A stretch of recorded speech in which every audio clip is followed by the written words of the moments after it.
Good afternoon, everyone. So, today we are going to start a new chapter, that is chapter number 22, Chemical Coordination and Integration. In the previous chapter, we have studied about the neural coordination, right? But basically, there is a limitation of that coordination. The neural coordination is fast, no doubt, but it is short lived. It cannot reach each and every cell of the body. So, in our body, in addition to the neural coordination, we are having one more coordination system, that is chemical coordination. Okay, this coordination the chemicals can reach each and every cell of the body. Okay, it persists for a longer duration of time. So basically in our body, the neural system and the chemical system, they work hand in hand so as to bring a coordination and integration in our body. Clear? So basically in this chapter we are going to study about the chemical coordination. Clear? Now let us talk about the endocrine system of our body.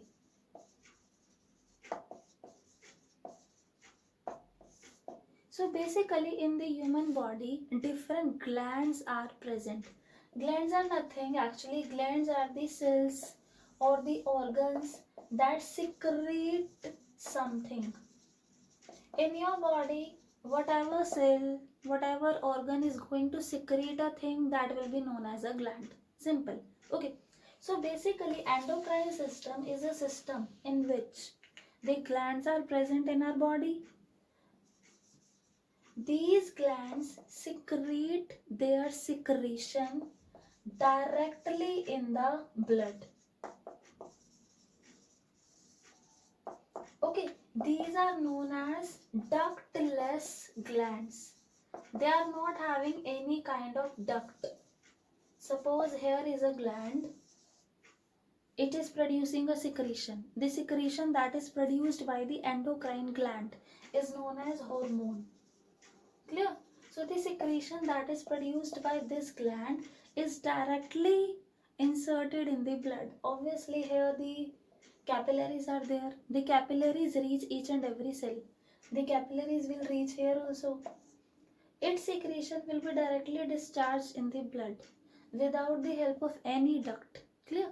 Here blood is there in the capillaries. These are capillaries.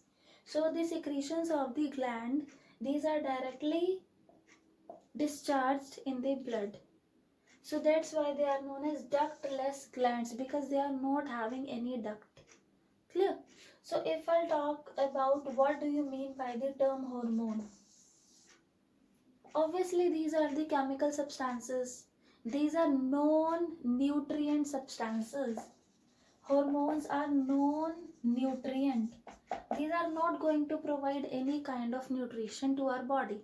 So hormones are non-nutrient substances. These act as intercellular messengers. Clear? These are produced by the glands and they act on the distant organ. Suppose there is a gland. Now this secretion will be discharged in the blood. Now the blood will go to each and every cell. Okay. Now this hormone will reach to the target organ. Suppose the target organ is present here. Now via blood, the hormone will reach to the target organ, and on the target organs the specific receptors are present. The hormone is in the blood. The blood will go to each and every cell, but each and every cell is not going to work according to this hormone. Why? Because only the target cell is having a particular receptor that can receive these hormones. Suppose here the receptors are there for this hormone. So this hormone will act here, will bind here, and it will start showing the functioning. Am I clear? So basically endocrine system is a system in which endocrine glands are present and their secretions, that is hormones, are present. Clear? And if I talk about what do you mean by endocrine gland? Endocrine gland, these are the ductless glands. they directly discharge their secretion in the blood, and then from the blood their secretion will go to the target cell. Clear? Now if I talk about what do you mean by the term hormones. So hormones are the chemical substances. These are non-nutrient substances. These act as intercellular messengers that carry to the distant parts, and they work on the target organ. Am I clear? Now, in our body we are having different kinds of endocrine gland. Like we are having pituitary, pineal gland, thyroid, adrenal, parathyroid, gonads, that is ovaries in case of female, testes in case of male. In addition to these, we are having some organs that also secrete something. Okay, like liver, kidney, gastrointestinal tract. So basically in this chapter, one by one we are going to study about each and every endocrine gland and what are their secretions, what is the function of their secretion, we are going to discuss in this chapter. Am I clear? First of all, let us talk about the positioning of these glands in our body. So let me make a human body first of all. Suppose here I am drawing a human.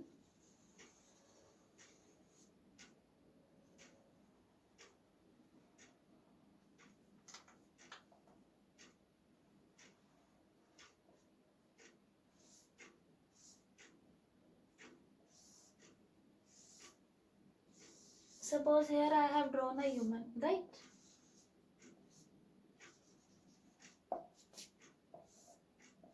Basic structure I have drawn. Now, here brain is there as you are aware of, right? In the brain, three glands are present that we have to discuss: pituitary, pineal, hypothalamus. You know that pituitary is the master gland of our body, and hypothalamus is going to control pituitary secretions. Okay, so basically here hypothalamus is there. Hypothalamus is the basal part of diencephalon. You know about the forebrain. The brain is having three parts: forebrain, midbrain, hindbrain. If I'll talk about the forebrain, then in the forebrain there is one part that is diencephalon. Hypothalamus is the basal part of the diencephalon. Okay, so this is the hypothalamus. Now with the hypothalamus, by means of a stalk, here is a stalk, pituitary gland is attached. Am I clear? Here is a stalk. By means of that stalk, pituitary gland is attached with the hypothalamus. Now pituitary gland is having two lobes, two parts. 1, 2. This is pituitary. Am I clear? We will study about the structure of pituitary. What are these two parts? We will discuss it in detail. Okay. Now the third gland, that is pineal gland. It is present in the brain only, here. Clear? At the back side you can see. Now next is thyroid gland. It is butterfly shaped gland that is present in your neck here. It is butterfly shaped neck gland somewhat. And at its back, parathyroid gland is present. Clear? Now suppose here our kidneys are present at the dorsal side. Basically kidneys are present on the top of the kidney. Another gland is present that is known as adrenal gland. Clear? Then here pancreas is present. You have studied the structure of the pancreas in the digestive system in your earlier classes. Here pancreas is present. Pancreas also acts as a gland that secretes something. Pancreas is basically exocrine as well as endocrine in nature, both. Clear? Now here If the person is a male, then he will be having testes. And if the person is a female, then she will be having ovaries. Clear? It depends upon the condition which organ will be present. So these are the different kind of organs that are present in the human body. So one by one, let us talk about them. First of all, let us talk about the hypothalamus.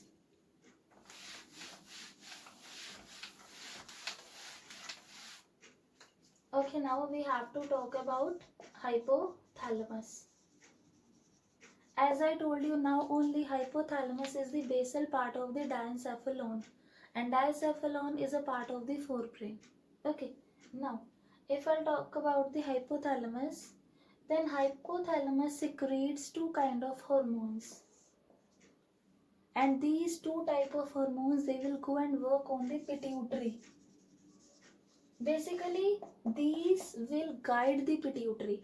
What pituitary has to do, these will be guided by the hypothalamus. Hypothalamus secretes two type of hormones. First is stimulating hormones or releasing hormones.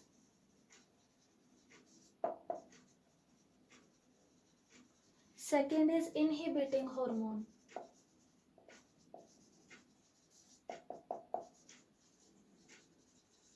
And on the basis of them, pituitary is gonna work. Suppose hypothalamus is secreting growth hormone, releasing hormone, this category hormone. Suppose the hypothalamus is secreting growth hormone, releasing hormone. Now, as I told you, the hormones of hypothalamus will go and work on pituitary. They will guide the pituitary. Now, suppose the hypothalamus is secreting growth hormone, releasing hormone. This hormone will go and act on the pituitary, and it will stimulate the pituitary to release growth hormone. Am I clear? Suppose here hypothalamus is secreting growth hormone, inhibiting hormone. Suppose the hypothalamus is secreting this hormone. Now this growth hormone, inhibiting hormone that is secreted by the hypothalamus, it will again go to pituitary. Now it will stop. It will inhibit the secretion of growth hormone. So basically, hypothalamus will guide the pituitary what to do. Next example I can give of prolactin. Suppose hypothalamus is secreting prolactin releasing hormone. So now this hormone will act on pituitary, and as a result pituitary will secrete prolactin. Clear? And if it depends upon the condition which hormone is required. Clear? So like this, hypothalamus controls the working of the pituitary. Am I clear with this topic? Now, suppose here is the hypothalamus. With the help of a stalk, it is attached with the pituitary. I told you pituitary is divided into two regions. First, second. Clear? Now, understand one thing.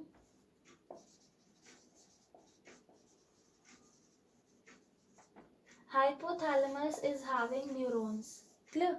And the structure of neuron, you know. There will be cell body, there will be axon, there will be dendrites, there will be nerve ending, right? So basically what happens, basically the neurons, they produce the hormone. Whether the hormone is releasing hormone or inhibiting hormone, the neuron will release the hormone. Hypothalamus, it will release the hormone. Now the hormone will be directly discharged in the blood. As I told you, we are talking about endocrine gland. These glands will directly discharge their secretion in the blood. So in the hypothalamus, obviously blood vessels are coming, capillaries are coming. Capillaries are there in each and every body part. Capillaries will be there. Now the neurons the neurosecretory cells of the hypothalamus will secrete their hormone in the blood directly. Now this blood will go to pituitary, okay, via a portal system. When the blood goes from one body part to another body part, that is a portal system. Otherwise, in your body, the deoxygenated blood goes to heart. But here, the deoxygenated blood from the hypothalamus is going to the pituitary. In that deoxygenated blood, hormone is also present. So this is via a portal system. So by the portal system, the deoxygenated blood from the hypothalamus will go to pituitary. Along with that blood, the hormones are also going. And when the hormone will go to pituitary, they will guide the pituitary what to do. If the hormone is releasing hormone, pituitary will start the secretion of some hormones. And if the hormone is inhibiting hormone, then pituitary gland will be inhibited by that hormone. Am I clear about the hypothalamus? Now, let us talk about another gland, that is pituitary gland.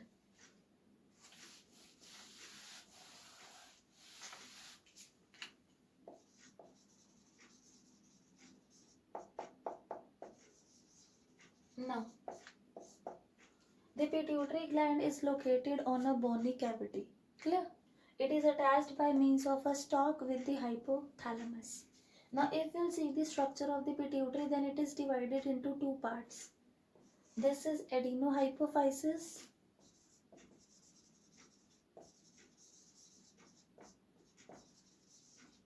and this is neurohypophysis.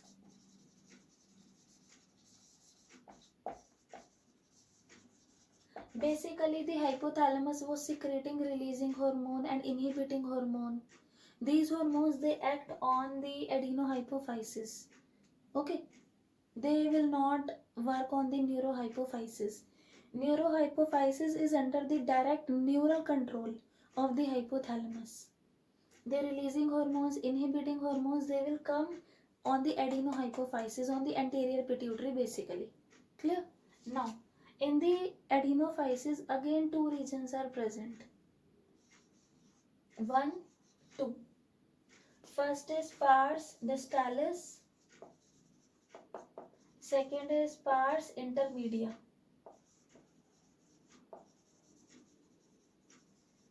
This pars distalis is also known as anterior pituitary. An anterior pituitary, that is the pars distalis, it is going to secrete almost the main hormones.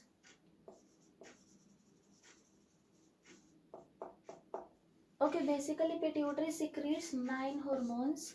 Out of these 9 hormones, 6 hormones are directly secreted by the pars distalis only, by the anterior pituitary only. So 6 hormones out of 9 are secreted by pars distalis or anterior pituitary. Clear? And only one hormone is secreted by this pars intermedia. And rest 2, these are actually not secreted basically. The rest 2 hormones are produced by the hypothalamus only. Then they came to the neurohypophysis and then they are secreted. Like I told you, neurohypophysis is under the direct neural control of the hypothalamus. Okay, so the hormones from the hypothalamus will come and store and then secreted by the neurohypophysis. So 2 hormones by the neurohypophysis. Clear? Now one by one let us talk about the name of the hormones that are secreted by these glands. First of all, let us talk about pars distalis or anterior pituitary. This anterior pituitary is going to secrete 6 hormones. First is, you are very well aware of growth hormone. If I'll talk about the function of this hormone, then you know it is responsible for the growth of the body. If the growth hormone will be released in huge amount, then the height of the person can increase drastically. This can lead to a condition which is known as gigantism. Clear? And if this growth hormone is secreted in trace amount, then it could lead to a small height, that is known as pituitary dwarfism. Am I clear? So this hormone is responsible for the height of a person. Second hormone that is released by the anterior pituitary or pars distalis, it is, first was growth hormone, second is prolactin. Okay, prolactin works on the mammary gland. It helps in the synthesis of milk. Suppose there is the mammary gland in case of female. Clear? In the mammary gland, ducts are there. Then there are alveoli. In the alveoli, milk is produced.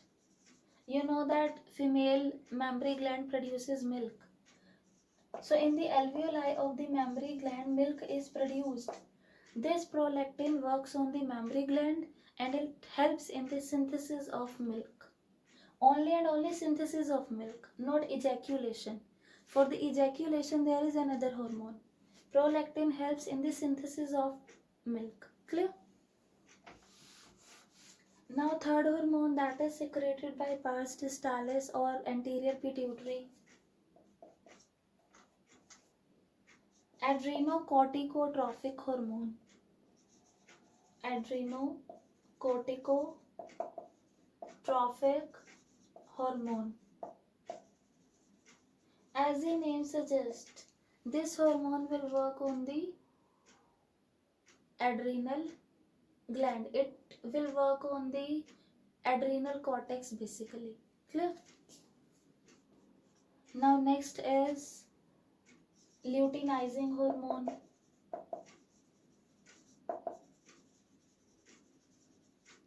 If I'll talk about the functioning of luteinizing hormone, then this hormone is known as gonadotrophin hormone. It works on the gonads. Okay. In the male, it will work on the testes, and in the female, it works on the ovaries. How it works, let me tell you later on. Right now, we are studying the names only. Next hormone that is secreted by the anterior pituitary is follicle stimulating hormone.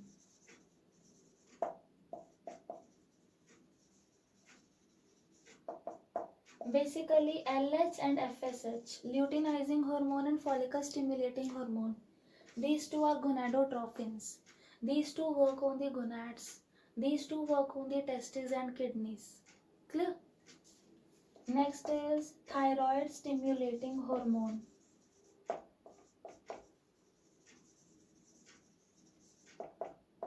As the name suggests, this hormone will stimulate the thyroid gland. I told you there is a butterfly shaped gland in your neck. That is thyroid gland. So anterior pituitary secretes thyroid stimulating hormone. This hormone go and work on the thyroid gland so that the thyroid gland can secrete thyroxine. Am I clear? So these are the 6 hormones: growth hormone, prolactin, adrenocorticotropic hormone, luteinizing hormone, follicle stimulating hormone, thyroid stimulating hormone. These are the 6 hormones that are secreted by the anterior pituitary or pars distalis. Clear? Now, let me talk about the pars intermedia. Pars intermedia, as I told you, it secretes only one hormone, and that hormone is melanocyte stimulating hormone. Melanocyte stimulating hormone. This hormone will go and work on the melanocyte. Melanocytes, these are the cells which are present in your skin, in your body. Okay, so basically pars intermedia secretes melanocyte stimulating hormone. This hormone will go and work on the melanocyte and they will cause the secretion of melanin. Melanin is a pigment that is responsible for your color. If your color is fair or dark, it is due to melanin only. Clear? So basically pars intermedia secretes melanocyte stimulating hormone. This hormone will go and work on the melanocyte. Melanocyte will secrete melanin. That melanin is responsible for your color. Clear? Now next is neurohypophysis. We are done with the hormones of the adenohypophysis. Now neurohypophysis, as I told you, it is directly under the influence of the hypothalamus, under the neural influence of the hypothalamus. Neurohypophysis stores and then secretes two hormones, oxytocin, vasopressin. Now, if I talk about the function of oxytocin, oxytocin is known as birth hormone. It is responsible for the contraction of the smooth muscle at the time of parturition or during delivery of the child. This oxytocin causes the smooth muscles of the uterus to contract, due to which the baby expels out through the uterus. Am I clear? This oxytocin, it is responsible for the contraction of the smooth muscle. Plus, this oxytocin is responsible for the release of the milk from the mammary gland. I told you, suppose this is the mammary gland, alveoli are there are duct. In the alveoli, milk is produced under the influence of which hormone? Prolactin.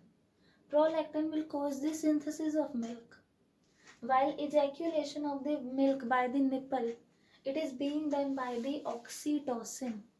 Am I clear? So oxytocin, it is bringing about the contraction of the smooth muscle, plus it helps in the ejaculation of the milk. Now if I talk about the vasopressin, about this we have discussed in the previous chapter. Vasopressin is a antiuretic hormone. What does this mean? From the DCT, that is distal convoluted tubule, we have studied the structure of the nephron. There is Bowman's capsule, there is PCT, then there is loop of Henle. We are having PCT, then there is loop of Henle, right? Then there is DCT, then there is collecting tubule. This is the DCT. What does vasopressin does? Through the DCT, it causes reabsorption of water and ions. So that's why it is anti-diuretic hormone. Clear?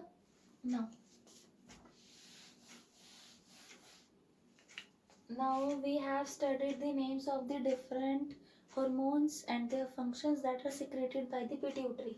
Now let me talk about LH and FSH.